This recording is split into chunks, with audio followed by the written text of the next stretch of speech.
당신은 무언가를 간절히 원할수록 그것이 더 멀어지는 것 같은 이상한 경험을 해본 적이 있습니까? 더 열심히 노력하고 더 많은 시간을 쏟아붓고 더 필사적으로 매달릴수록 결과는 오히려 당신을 비웃듯 반대 방향으로 흘러가는 경험 말입니다. 우리는 성공은 오직 맹렬한 노력과 통제를 통해서만 얻을 수 있다고 배웠습니다. 하지만 오늘 저는 그 믿음이 우리가 현실을 창조하는 가장 강력한 능력을 스스로 차단하는 가장 큰 족쇄임을 이야기하려 합니다. 이것이 바로 노력의 역설입니다. 당신이 무언가를 필사적으로 원하고 그것을 얻기 위해 안간힘을 쓸 때 당신은 우주에 아주 명확한 신호를 보내고 있습니다. 바로 나는 이것이 없다라는 결핍의 주파수입니다. 이 결핍의 진통은 당신이 원하는 바로 그것을 역설적으로 밀어냅니다.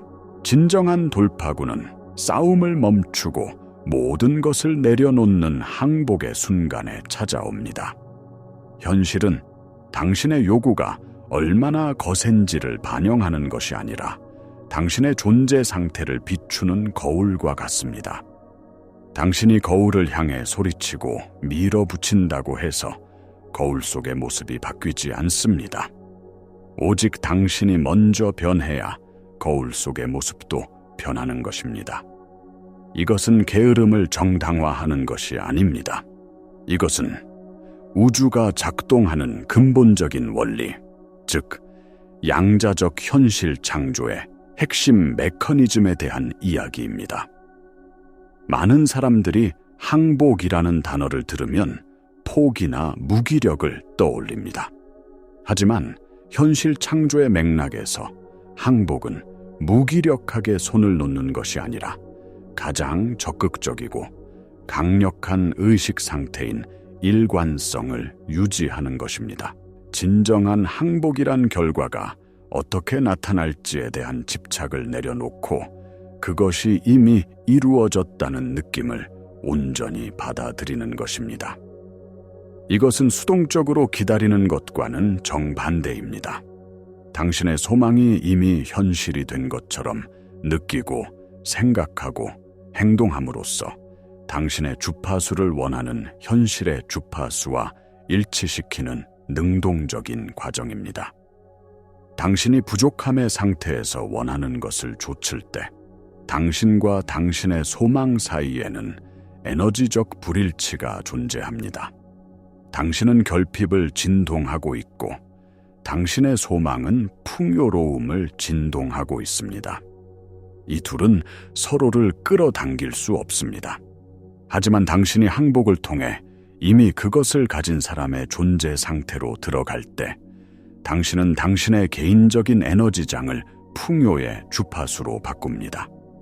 이제 당신은 더 이상 그것을 좇지 않습니다. 당신은 그것을 끌어당기는 자석이 됩니다.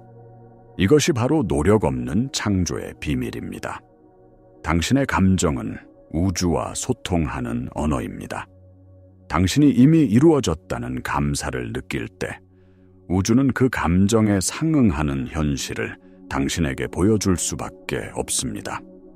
왜 우리는 이토록 쉬운 원리를 따르지 못하고 끊임없이 저항하며 스스로를 고통스럽게 만드는 것일까요? 그 답은 우리의 잠재의식 속에 깊이 뿌리박혀 있습니다. 신경과학에 따르면 우리의 하루 중 95%는 잠재의식에 의해 자동적으로 통제됩니다.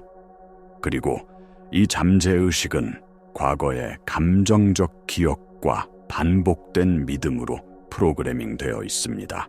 우리 대부분은 세상은 힘든 곳이고 원하는 것을 얻으려면 피땀 흘려 싸워야 한다는 신념 체계를 가지고 있습니다. 우리에게는 노력하는 자, 고군분투하는 자라는 정체성이 새겨져 있습니다. 따라서 노력과 통제를 내려놓는 것은 단순히 행동을 바꾸는 것이 아니라 나의 가장 깊은 정체성에 도전하는 일입니다. 잠재의식은 익숙한 것을 안전하다고 여깁니다. 그래서 불안과 결핍, 필사적인 노력의 상태가 고통스러움에도 불구하고 우리에게는 너무나 익숙하고 편안하게 느껴집니다. 반면에 평온함, 신뢰, 그리고 모든 것이 쉽게 이루어지는 상태는 낯설고 불안하게 느껴질 수 있습니다. 당신의 몸과 마음은 이 새로운 상태에 저항할 것입니다. 진정한 변화는 외부 세계와 싸우는 것이 아니라 이 오래된 내부 프로그램을 기꺼이 해체하고 새로운 존재 상태를 선택하는 것에서 시작됩니다. 이러한 저항이 왜 비생산적인지를 과학은 명확하게 설명합니다. 신경과학적으로 볼 때 당신이 목표를 향해 필사적으로 노력하고 스트레스를 받을 때 당신의 몸은 교감신경계를 활성화시킵니다. 이것은 투쟁 도피 반응으로 생존을 위해 설계된 시스템입니다. 코르티솔과 아드레날린 같은 스트레스 호르몬이 분비되고 당신의 뇌는 오직 위협에만 집중하도록 시야를 극도로 좁힙니다. 이 상태에서는 창의적인 해결책이나 새로운 기회를 포착하는 것이 거의 불가능합니다. 말 그대로 당신의 뇌가 더 넓은 가능성을 인지하는 능력을 차단해버리는 것입니다. 반대로 당신이 항복하고 신뢰하는 편안한 상태에 있을 때 부교감 신경계가 활성화됩니다. 이것은 휴식 소화 반응으로 당신의 몸과 마음을 이완시키고 인식을 확장합니다.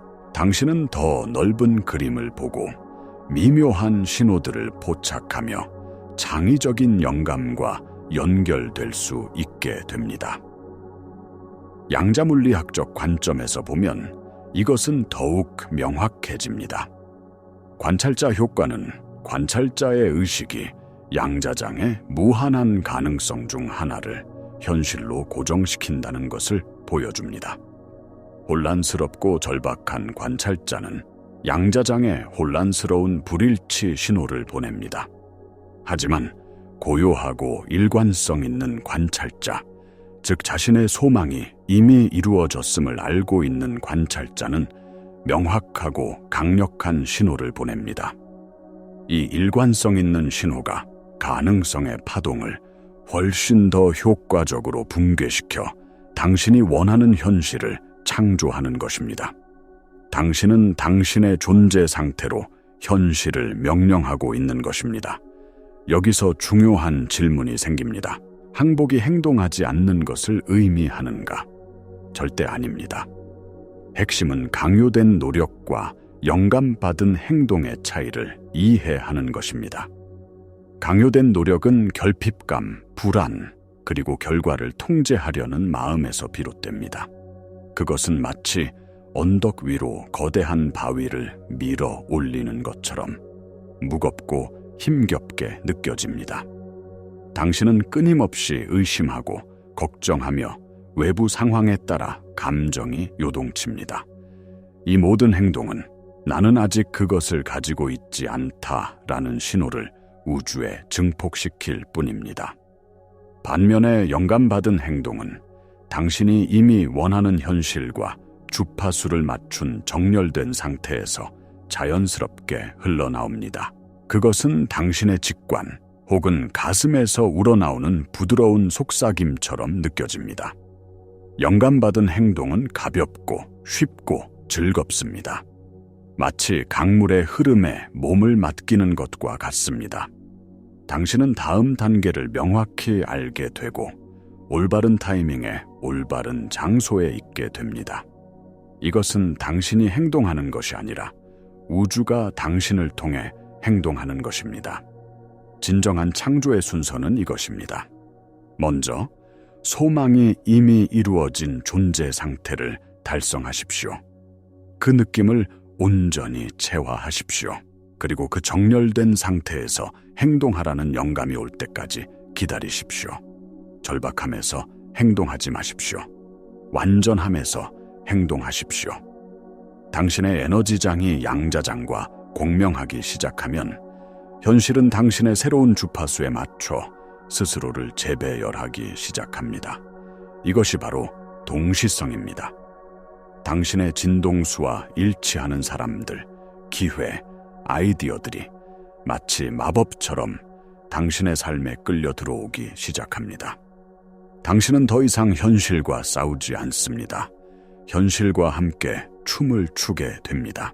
우리가 저항을 느끼는 또 다른 이유는 우주가 우리에게 전체 그림을 한 번에 보여주지 않기 때문입니다. 현실 창조 과정은 의도적으로 불완전한 퍼즐처럼 설계되었습니다. 우주는 당신에게 완성된 지도를 주는 대신 다음 단계에 필요한 작은 조각들, 즉 신호나 단서들을 제공합니다. 우리가 저지르는 가장 큰 실수는 이 불완전한 정보를 가지고 전체 그림을 억지로 맞추려고 하거나 미래에 대한 모든 확신을 요구하는 것입니다. 이는 엄청난 좌절감을 낳고 과정에 대한 불신, 즉 저항의 신호를 보냅니다. 당신의 진정한 역할은 최종 그림을 마음속에 품고 그 감정을 느끼는 것입니다. 그리고 당신의 눈앞에 나타나는 다음 퍼즐 조각을 신뢰하고 기쁘게 따르는 것입니다. 그 길이 어디로 이어질지 완전히 알지 못하더라도 말입니다. 이것이 바로 신념의 양자적 도약입니다. 길은 당신이 한 걸음 내디딜 때마다 당신 앞에서 모습을 드러냅니다. 이 과정을 신뢰하는 법을 배우는 것이 바로 항복의 기술입니다. 이것을 어떻게 일상에서 연습할 수 있을까요? 아주 작은 것부터 시작해 보십시오. 당신이 원하는 사소한 것 하나를 선택하십시오. 예를 들어, 좋은 주차 자리를 찾는 것일 수 있습니다. 그것을 얻기 위해 애쓰는 대신 하루에 단 5분 동안 이미 완벽한 주차 자리를 찾았을 때 안도감과 기쁨을 느껴보십시오. 그 상태를 충분히 느끼고 그리고 그냥 놓아주십시오. 그리고 당신의 하루를 살아가십시오. 어떤 일이 일어나는지 그저 관찰해 보십시오. 당신은 우주가 당신의 작은 신호에 얼마나 섬세하게 반응하는지 보고 놀라게 될 것입니다. 이 새로운 방식을 시도할 때 의심과 두려움이 당신을 찾아올 것입니다. 당신의 오래된 프로그래밍, 즉 당신의 에고는 격렬하게 저항할 것입니다. 머릿속에서 이런 목소리가 들릴 것입니다. 이건 너무 게으른 짓이야. 이건 통하지 않을 거야. 가만히 있으면 아무것도 변하지 않아. 무언가를 해야만 해. 이 순간이 바로 당신의 힘이 시험받는 결정적인 순간입니다. 당신은 오래된 정체성이 이끄는 익숙한 저항의 길을 택할 것인가? 아니면 불편함을 감수하고 새로운 존재 상태를 선택할 것인가? 이 저항을 극복하기 위한 몇 가지 도구가 있습니다. 첫째, 패턴을 인식하고 멈추십시오. 당신이 조급함, 걱정, 혹은 억지로 무언가를 하려는 자신을 발견할 때 의식적으로 그 자리에서 멈추십시오. 깊은 심호흡을 하십시오. 그리고 판단 없이 그저 오래된 패턴이 다시 올라왔음을 알아차려 주십시오. 둘째, 새로운 상태를 매일 리허설하십시오. 매일 아침 잠에서 깨어난 직후나 잠들기 직전에 시간을 내어 당신이 원하는 미래가 이미 현실이 된 감정을 미리 느껴보십시오. 그 감사함, 기쁨, 평화를 온몸으로 느끼십시오. 이것은 당신의 뇌와 몸을 새로운 미래에 맞게 재조정하는 과정입니다. 후선 유전학적으로 말하면 당신은 당신의 감정을 통해 새로운 유전자들을 활성화시켜 몸을 변화시키고 있는 것입니다. 셋째, 증거를 수집하십시오. 당신의 삶에서 일어나는 작은 동시성들, 우주가 보내는 작은 윙크들을 놓치지 마십시오. 일기를 쓰며 이 증거들을 기록하십시오. 이것은 당신의 논리적인 마음에 이 과정이 실제로 작동하고 있음을 증명하고 당신의 믿음을 강화시켜 줄 것입니다. 결론적으로 당신의 진정한 힘은 당신의 노력에 있는 것이 아니라 당신의 존재 상태에 있습니다. 당신은 당신이 원하는 것을 끌어당기는 것이 아닙니다. 당신은 당신 자신과 같은 것을 끌어당깁니다. 그러므로 목표를 달성하기 위해 더 열심히 노력하는 것을 멈추십시오. 대신 당신이 원하는 것을 이미 가진 사람의 존재 상태가 되기 위해 노력하십시오. 애쓰는 것에서 존재하는 것으로, 힘에서 흐름으로 전환하십시오. 이것은 단순히 현실을 창조하는 기술이 아닙니다. 이것은 저항이 아닌 공명을 통해 우주와 함께 창조하는 강력한 창조자로서의 당신의 진정한 본성을 기억하는 새로운 삶의 방식입니다. 가장 강력한 변화는 하나의 간단한 결정, 하나의 선언에서 시작됩니다. 당신의 주파수를 저항에서 공명으로 바꾸기 위해 지금 이 순간 이 원리를 당신의 존재에 깊이 각인시키십시오.